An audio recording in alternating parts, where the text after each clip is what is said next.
कक्षा 10वीं की स्टूडेंट फाइनली आपका यहाँ पे से गणित का हाई स्कूल मुख्य परीक्षा वर्ष 2025 पेपर लेके आ चुके हैं। आप लोग बहुत सारे यहाँ पर कमेंट आ रहे थे कि विषय गणित पेपर लाओ, तो फाइनली आपका पेपर आ चुका हो। साथ ही इस वीडियो में हम संपूर्ण उत्तर सहित आपका पेपर कराने वाले हैं, ठीक है। तो इस वीडियो को आपको ध्यान से देखना है, साथ ही वीडियो को आप लाइक कर लीजिए, चैनल को सब्सक्राइब कर लीजिए। साथ ही आपका पूरा पेपर यहाँ पर कराया जाएगा। इस वीडियो में आपका मार्क्स रहेगा 75 नंबर का, टाइम आपका 3 घंटे रहेगा, टोटल क्वेश्चन आपके 23 रहेंगे। और साथ ही आपके निर्देश आते हैं तो आप निर्देश यहाँ पढ़ लीजिए। अब चलिए जो आपका पेपर है वो हम यहाँ पर देख लेते हैं। तो पहले सबसे पहले तो आपके आते हैं सही विकल्प का चयन करके लिखिए, जो कि आपके 6 नंबर के रहने वाले हैं।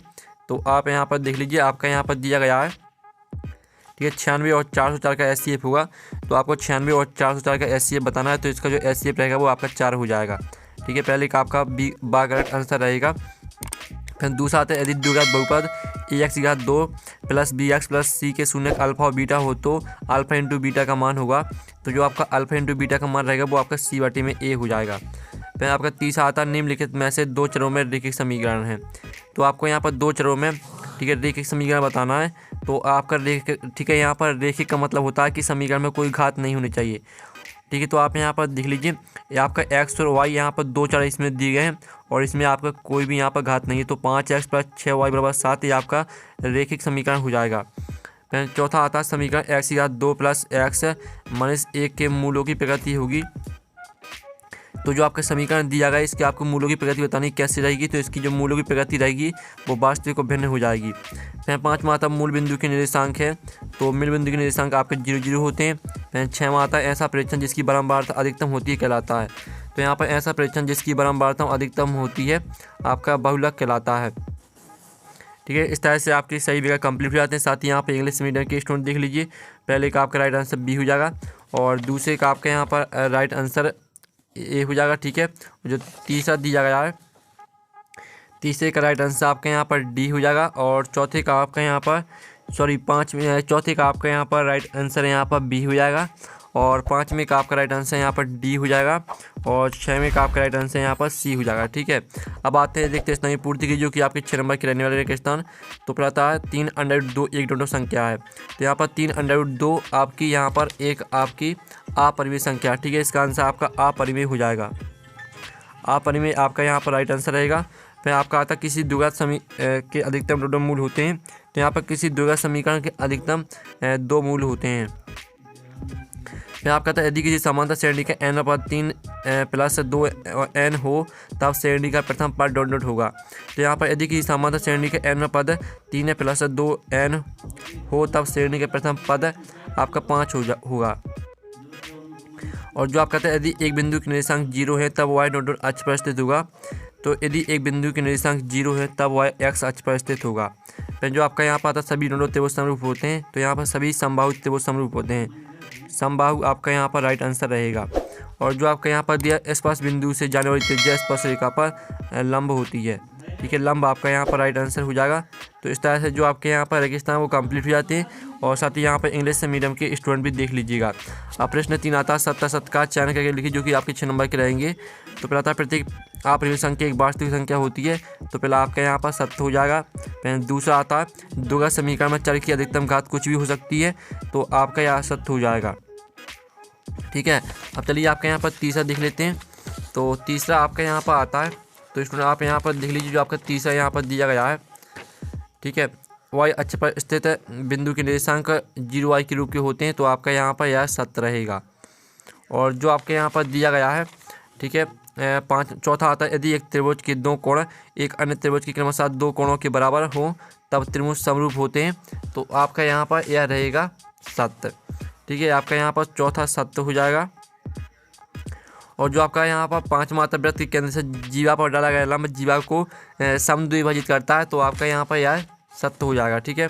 आपका यह सत्य रहेगा। फिर आपका जो यहाँ पर आता है 6वां, किसी घटना की प्रायिकता 1 से अधिक हो सकती है। तो आपका जो यहाँ पर रहेगा वो आपका असत्य हो जाएगा, ठीक है। 6वां आपका यहाँ पर असत्य रहने वाला है। और साथ ही यहाँ पर इंग्लिश से मीडियम के स्टूडेंट भी देख लीजिएगा।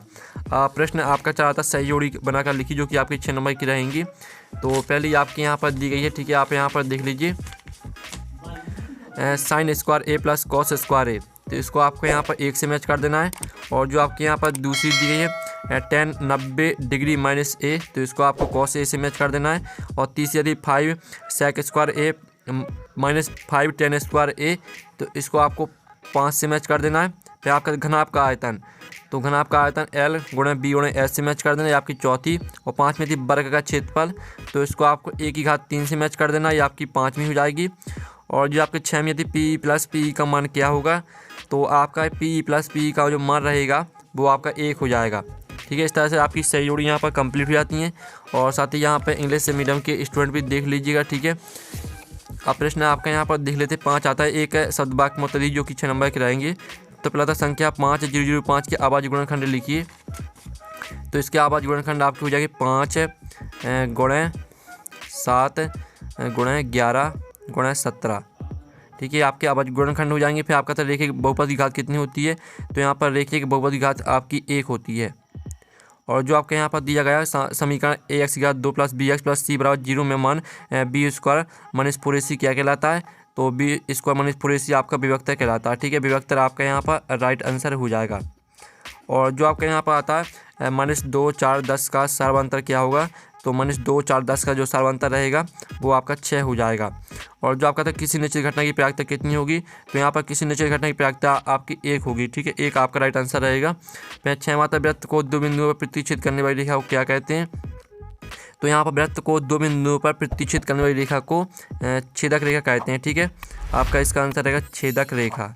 छेदक रेखा आपका यहाँ पर राइट आंसर हो जाएगा। ठीक है, और साथ ही यहाँ पर इंग्लिश मीडियम के स्टूडेंट भी देख लीजिएगा।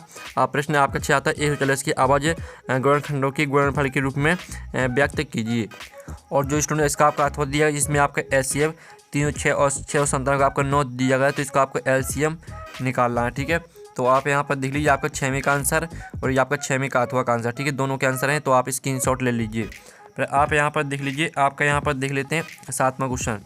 तो 7वां आता सिद्ध कीजिए कि 3 + 2√5 एक अपरिमेय संख्या है। आपको यहाँ पर यह सिद्ध करना है। ठीक है, तो चलिए आपका यहाँ पर देख लेते हैं इसका आंसर। तो आप यहाँ पर देख लीजिए आपका 7वें क्वेश्चन का जो आंसर रहेगा वो आपका यहाँ पर, ठीक है, आपको दिखा देते 7वें क्वेश्चन का आंसर। तो ये आपका 7वें क्वेश्चन का आंसर रहेगा। ठीक है, तो इस तरह से आपको सिद्ध करना है।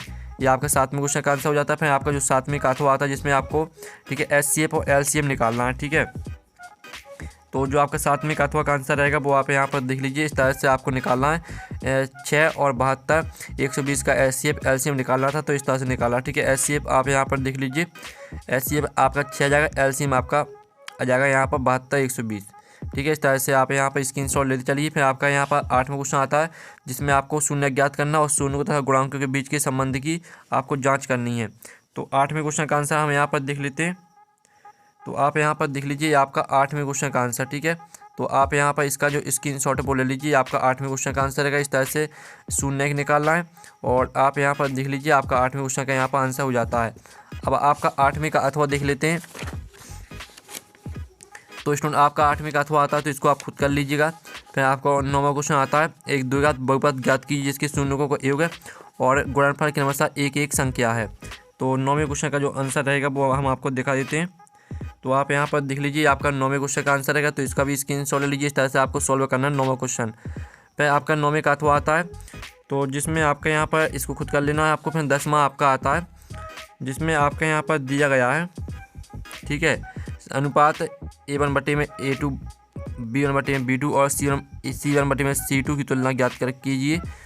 निम्नलिखित समीकरण युग संगत है या असंगत, आपको क्या बताना है। ठीक है, तो आप यहाँ पर देख लीजिए आपका 10वें क्वेश्चन का आंसर रहेगा, तो इसका भी आप स्क्रीनशॉट आपको लेते चलना है। फिर 10वें का अथवा आता है, दो संपूरक कोण में बड़ा कोण छोटे कोण से 18 डिग्री अधिक होने ज्ञात कीजिए। तो आप यहाँ पर देख लीजिए ये आपका यहाँ पर रहेगा 10वें का अथवा का आंसर। ठीक है, 10वें का अथवा का आंसर आपका दिया गया, इसमें आपका 81 डिग्री और 99 डिग्री ये आपके यहाँ पर कोण आ जाएंगे।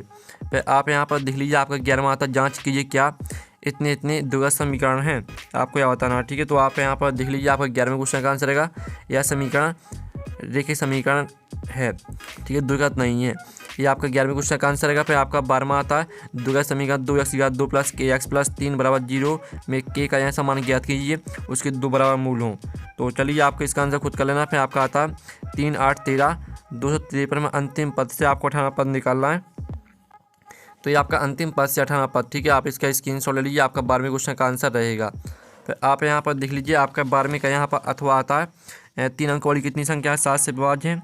तो आप यहाँ पर देख लीजिए आपकी 3 अंक वाली संख्या है। ठीक है, अतः 129 संख्या हैं, ठीक है। आपका यहाँ पर रहेगा आंसर। फिर आप यहाँ पर देख लीजिए आपका 13वां था ABC एक समद्विबाहु त्रिभुज, इसका कोण C समकोण सिद्ध कीजिए कि AB² बराबर 2AC²। तो हम यहाँ पर 13वें क्वेश्चन का आंसर देख लेते हैं। तो आप यहाँ पर देख लीजिए आपका 13वें क्वेश्चन का आंसर रहेगा, ठीक है। ABC एक समद्विबाहु त्रिभुज समकोण त्रिभुज है पाइथागोरस प्रमेय अनुसार, इस तरह से आपको सिद्ध करना है, ठीक है। अब चलिए आपका 13वें का यहाँ पर अथवा क्वेश्चन देख लेते हैं। तो स्टूडेंट आप यहाँ पर देख लीजिए आपका 13वें का अथवा वाला क्वेश्चन दिया गया है, जिसमें आपको यहाँ पर, ठीक है, ABC एक समद्विबाहु त्रिभुज है जिसमें AC बराबर BC, और यदि AB² बराबर 2AC² सिद्ध कीजिए कि ABC एक समकोण त्रिभुज है।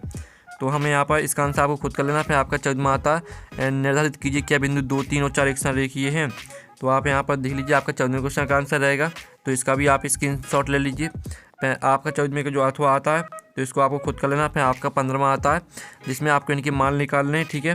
तो आप यहाँ पर देख लीजिए आपका 15वें क्वेश्चन का आंसर, तो इसका भी स्क्रीनशॉट आप ले लीजिए। और फिर आप यहाँ पर देख लीजिए आपको 15वें का अथवा दिया गया है, तो इसका आंसर आप खुद कर लीजिएगा। फिर जो आपका 16वां आता है, दो खिलाड़ी संगीता और रेशमा टेनिस का एक मैच खेलती हैं। संगीता द्वारा मैच जीतने की प्रायिकता 0.62 है, रेशमा की जीतने की प्रायिकता आपको बतानी है। तो आप यहाँ पर देख लीजिए आपको 16वें क्वेश्चन का आंसर, यहाँ पर रेशमा की जीतने की प्रायिकता 0.38 ही आपका आंसर रहेगा। और फिर आप यहाँ पर देख लीजिए आपका यहाँ पर देख लेते हैं इसका अथवा। तो अथवा का आंसर आपको बता देते हैं, ठीक है। अथवा का आंसर खुद कर लीजिएगा। फिर जो 17वां आता है, हर फिर दो भिन्न सिक्कों के एक साथ उछालती है, इसकी क्या प्रायिकता है कि वह कम से कम एक चित्त प्राप्त करेगी। तो ये आपका 17वें क्वेश्चन का आंसर, ठीक है। यहाँ पर कम से कम एक चित्त प्राप्त करने की प्रायिकता 3/4 है, ये आपका 17वें क्वेश्चन का आंसर रहेगा। फिर आपका 17वीं का अथवा आता है, एक थैले में 3 लाल और 2 काली गेंद है, इस थैले में से एक गेंद अच्छी तरह निकाली जाती है, ठीक है। इस तरह से आपका यहाँ पर दिया गया प्रश्न, और साथ ही इस साइड भी दिया गया है। तो इसकी प्रायिकता क्या है कि गेंद लाल हो लाल नहीं हो। फिर आपका 18वां आता है, भूमि के एक बिंदु से जो मीनार के 5 बिंदु से 30 सेंटीमीटर की दूरी पर है, मीनार के शिखर का उन्नयन कोण 30 डिग्री है, मीनार की आपको ऊंचाई निकालनी है, ठीक है। तो आपका 18वें क्वेश्चन का आंसर देख लेते हैं। तो आप यहाँ पर देख लीजिए मीनार की ऊंचाई 10√3 सेंटीमीटर आ जाएगी। और फिर आप यहाँ पर देख लीजिए इसका अथवा आता है। तो अथवा का आंसर आपको हम बता देते हैं, ठीक है। आपका 18वें का अथवा का आंसर, तो इसका आप स्क्रीनशॉट ले लीजिए। और फिर आप यहाँ पर देख लीजिए 19वें क्वेश्चन आता है, जिसमें आपको किसी बाएं बिंदु से वृत्त पर खींची गई स्पर्श रेखाओं की लंबाई बराबर होती है, ये आपको सिद्ध करना है। तो ये आपका 19वें क्वेश्चन का आंसर, ठीक है। तो इसका भी आप स्क्रीनशॉट ले लीजिए। और जो आपका यहाँ पर 19वें का अथवा दिया गया, तो उसका आंसर आप बता देते हैं, ये आपको 19वें का अथवा का आंसर, ठीक है। और साथ ही आप यहाँ पर देख लीजिए 20वां क्वेश्चन आता है, त्रिज्या 4 सेंटीमीटर एक वृत्त के त्रिज्याखंड का क्षेत्रफल ज्ञात कीजिए जिसका कोण 30 डिग्री है, साथ ही संगत त्रिज्याखंड का क्षेत्रफल भी ज्ञात कीजिए। तो चलिए आपका 20वें क्वेश्चन का आंसर हम यहाँ पर देख लेते हैं। तो ये रहा आपका 20वें क्वेश्चन का आंसर, तो इसका भी स्क्रीनशॉट आप ले लीजिए। और जो इसका आपका अथवा आता है, ठीक है, तो अथवा का आंसर आपको खुद करना है। फिर 21वां आपका यहाँ पर आता है, ठीक है। आप यहाँ पर 21वां देख लीजिए, 2 अंकों की संख्या के अंकों का योग 9 है, इस संख्या का 9 गुना संख्या के अंकों को पलटने से बनी संख्या का 2 गुना है, और संख्या आपको निकालनी है, ठीक है। तो आप यहाँ पर देख लीजिए आपका 21वें क्वेश्चन का आंसर, तो इसका भी आप स्क्रीनशॉट ले लीजिए। आपका 21वें क्वेश्चन का आंसर दिया गया है। फिर आप यहाँ पर देख लीजिए आपका 21वें का अथवा का आंसर खुद कर लीजिएगा। फिर जो आपका 22वां क्वेश्चन दिया गया है, जिसमें आपको, ठीक है, इसका आपको पृष्ठीय क्षेत्र पर निकालना है कैप्सूल का, ठीक है। तो आपका जो 22वें क्वेश्चन का आंसर रहेगा वो आपको खुद करना है, ठीक है। और जो 23वें क्वेश्चन आता है, इसमें आपको माध्य निकालना है, ठीक है, 23वें क्वेश्चन में। और जो 23वें का अथवा आप वो देख लेते हैं। तो इसमें आप यहाँ पर इन आंकड़ों की माध्य को बहुलक आपको ज्ञात करना है। तो 22वें और 23वें क्वेश्चन का आंसर आपको मिल जाएगा टेलीग्राम ग्रुप में, ठीक है। और पेपर का PDF डाउनलोड करना चाहते हैं तो उसकी लिंक वीडियो के डिस्क्रिप्शन दी गई, तो आप वहाँ से पेपर का PDF डाउनलोड कर लीजिएगा। तो हम नेक्स्ट वीडियो में, थैंक्स फॉर वॉचिंग।